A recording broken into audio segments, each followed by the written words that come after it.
In today's video, I'm going to show you guys how to fix the saggy butt issues in 4th gen Camaro seats.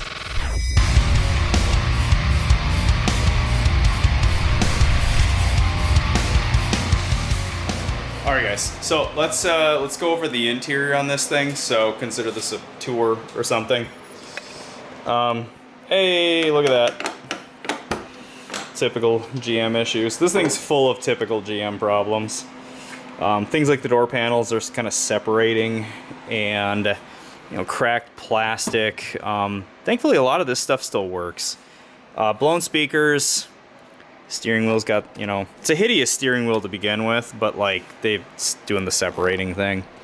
I busted this. That's cool. Broke that this winter here while I was trying to like basically, like, I had to push the driver's door open because it was iced shut, and I leaned against that. Okay, so a few things that are special about the car already. Obviously, it's a T56 car, so I put a really nice shift knob on it. I actually can't remember the brand, but it's got a e-brake, a hydraulic e-brake, so that's super fun. That's for those that aren't familiar with this, it's for drifting, and it allows you to use hydraulics to lock up your back e-brakes as opposed to the cable operated ones, which do work. I mean, they work to lock up the back brakes, but they're not nearly as consistent. You know, because cables will wear out, and they're just not great. They're shoes usually. They don't use a actual caliper. Whereas these guys, a hydraulic one is an actual second caliper that's back here. So you see one in the front, one in the back. Obviously the cleaner of the two is the new one. So it's great for locking up your back tires when you're drifting. So yeah, guys, but let's focus on what the priority for today actually is, and that is ripping out this driver's seat. So these interior seats, for whatever reason, GM didn't put any kind of support underneath the seat foam to protect it against the wires that hold the seat up. So there's little metal wires, and what that does is it cuts into the bottom of the foam over time, just from the weight of a driver, and then you end up with a sunken ass. And that's what we got going on here. It's sunken terribly. So when I sit in here, it kind of wants to pinch my legs a little bit, because your legs kind of end up going at a bit of a triangle here, as opposed to when your butt is sitting in the right spot. It's just a nice straight, well, it's a little straighter, we'll put it that way. So I'm going to show you guys how to go about fixing that. So we're going to pop this out. So let's do that now.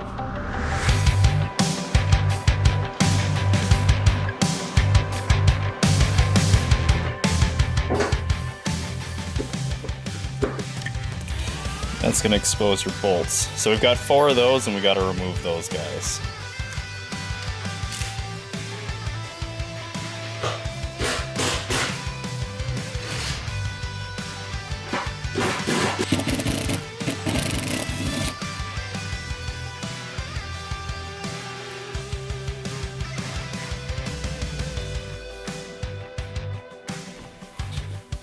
So you just got to remove plastic covers.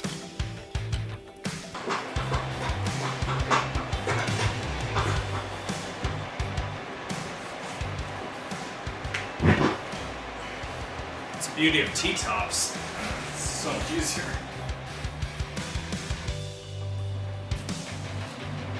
Okay. Okay, great.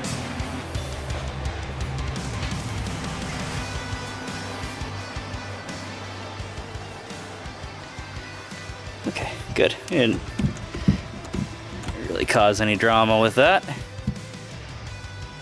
Great.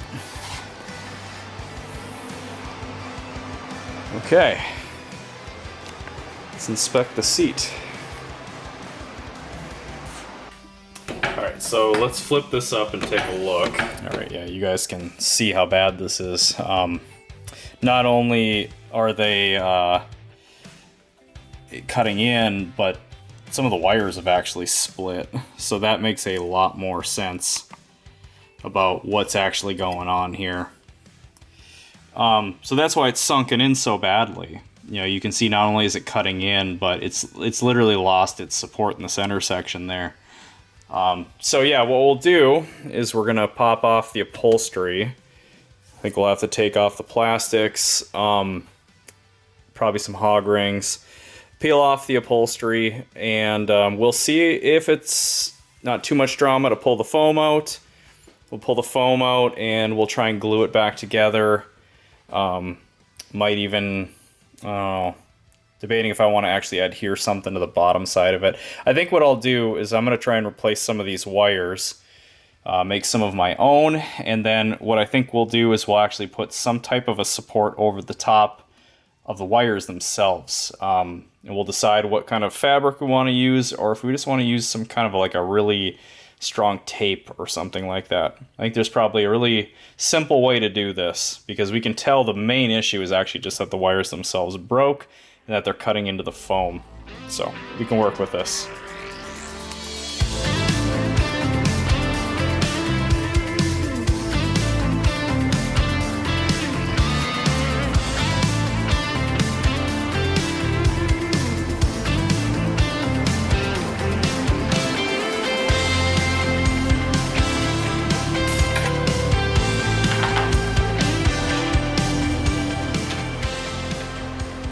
You gotta be so careful not to strip these things.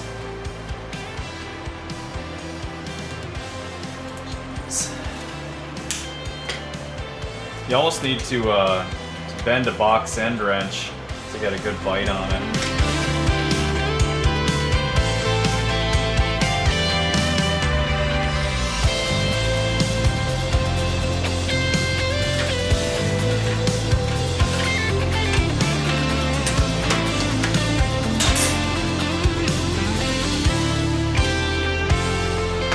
One thing I did was I marked where these wires come through, so when I bolt everything back down, I can make sure the wires are in the right spot.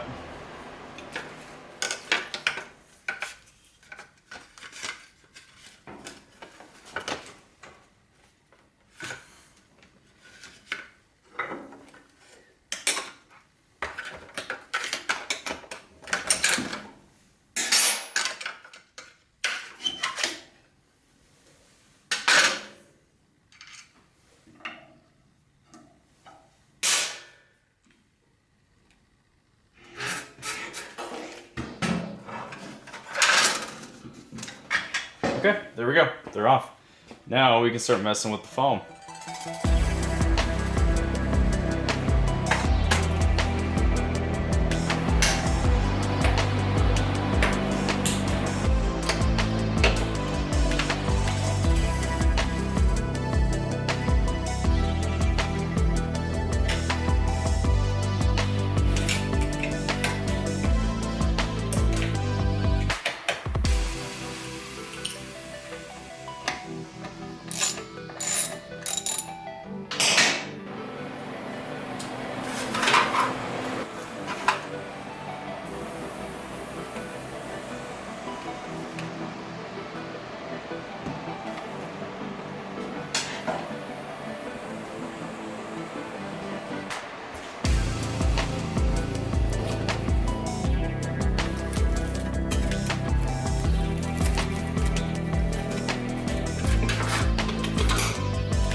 Now you can repair these pieces.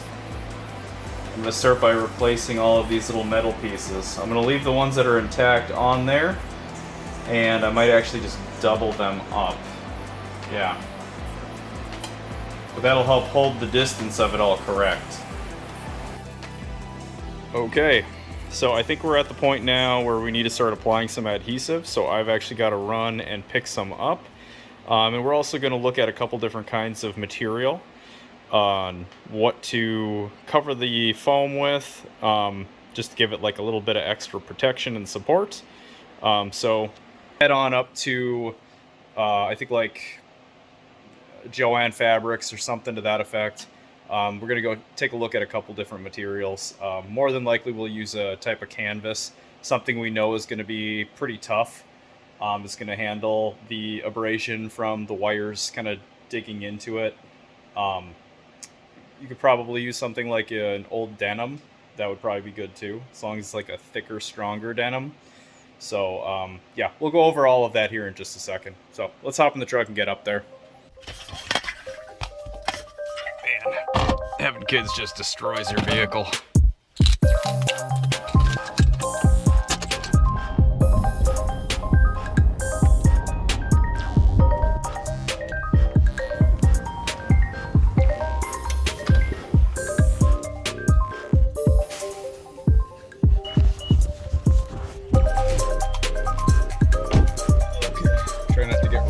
Soccer moms or crush this Del Sol that's next to me.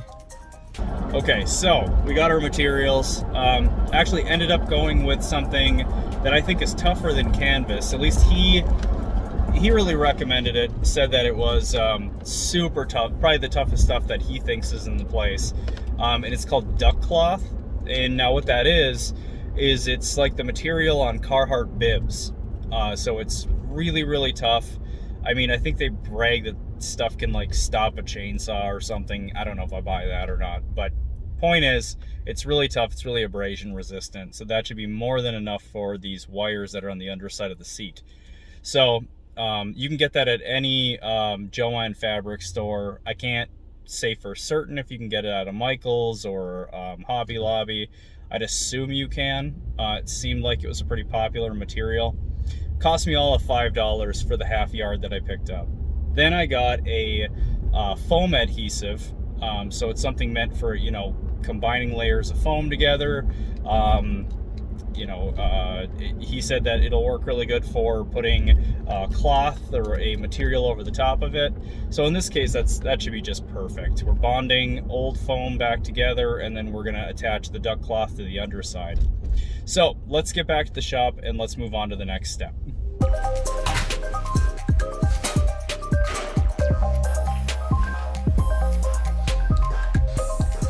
Next step, I'm gonna pluck off this frame. That's one thing that's kind of nice about these seats, is that this is very easily removable. So there's just those little tangs underneath here. You can pop it off there, or you can pull back the springs and release it from this side. So I will just remove this by unhooking it from the springs. Set that over on the other workbench, where I'm going to start making the new wire sections. And what's nice is I've got the outermost pieces, the outermost wires are intact. So it kind of sets the length correctly, because that's pretty important. So we'll pluck that off and move that over. Then we're going to worry about the foam. So let's take this off and then we'll talk about the foam. So these are the tangs, and it sits underneath here. Once you pop that off, you can remove it. On the other side, it's very simple. There's just these springs with a very basic hook. So very simple. So we'll move this over.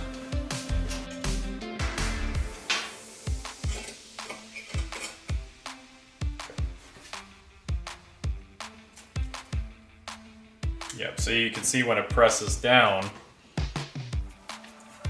Ooh, wow.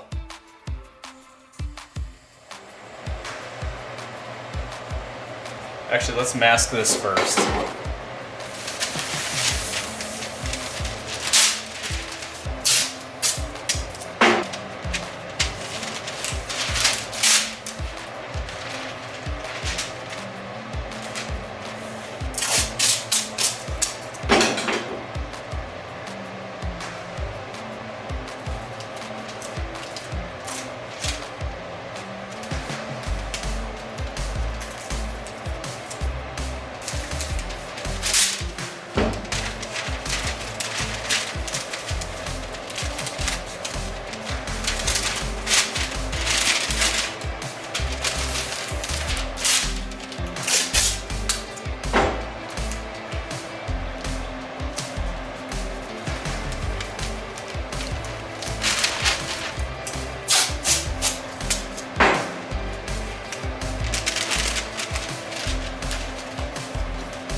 Nice. All right, guys, let's recap this thing. So,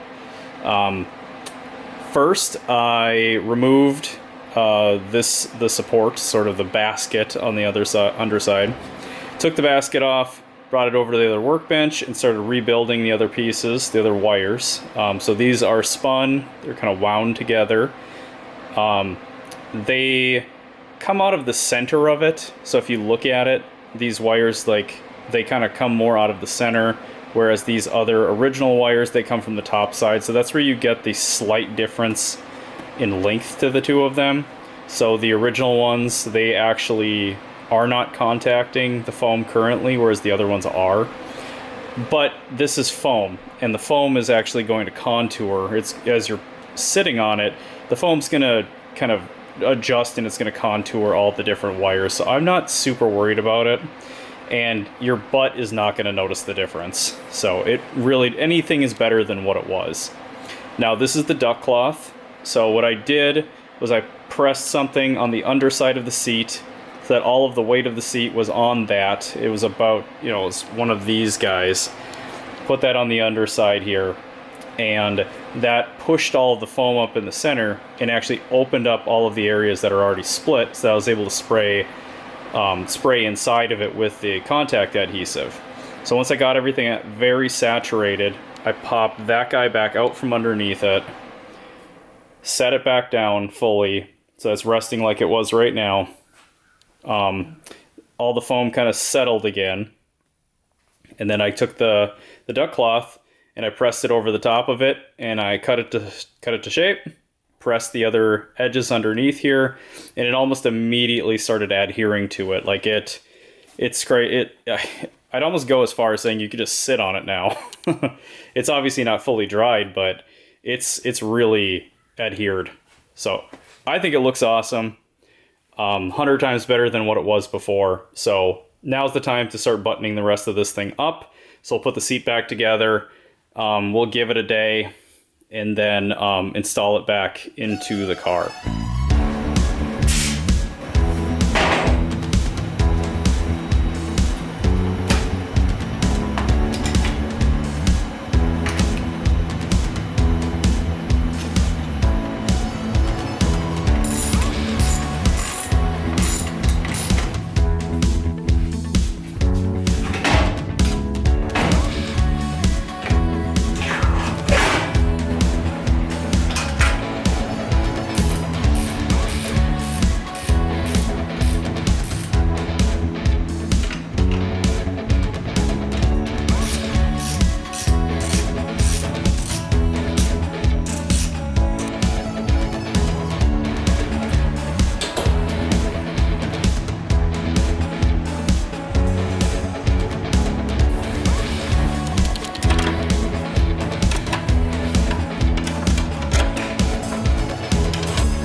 Okay. All right, that wraps her up. So let's just recap this thing. So a couple of hours worth of time. Well, a couple of hours of actually just working on it. You'll need a day for the glue to set up and stuff, but in all, it's not a whole lot of labor time. So we did that. I spent maybe a whopping $30 on the materials as well as the glues to do all of this, and you know, it was pretty damn simple. And over the process of working on this, I got to thinking a bit about it, and I would actually recommend that anybody who's running original seats in these 4th gen F-bodies, I think you should pull out your seats and take a look at them. And I would put some kind of barrier underneath there, no matter what. There's really no harm in it. You're not damaging the seat frame. All you're doing is you're gonna glue something to the underside of that foam, and that's gonna prevent you from having these wires dig into it. So you won't even need to worry about trying to glue apart ripped up foam in the future. It'll just prolong its life. Probably you'll never need to worry about replacing the foam. So I can't stress that enough. I think it's probably a smart move. I'm glad that I did it in this seat, and I'll probably have to do it in the passenger seat for, you know, depending on how long I own the car. So, all right, guys, thanks for tuning in. I really hope this is helpful. Let me know if it was. Let me know if you have any pearls of wisdom about maybe you did something similar to this, or even if you've got a line on replacement foam. Posting that in the comments would probably be really helpful to others. So, anyways, thanks for tuning in, guys. We'll see you on the next video.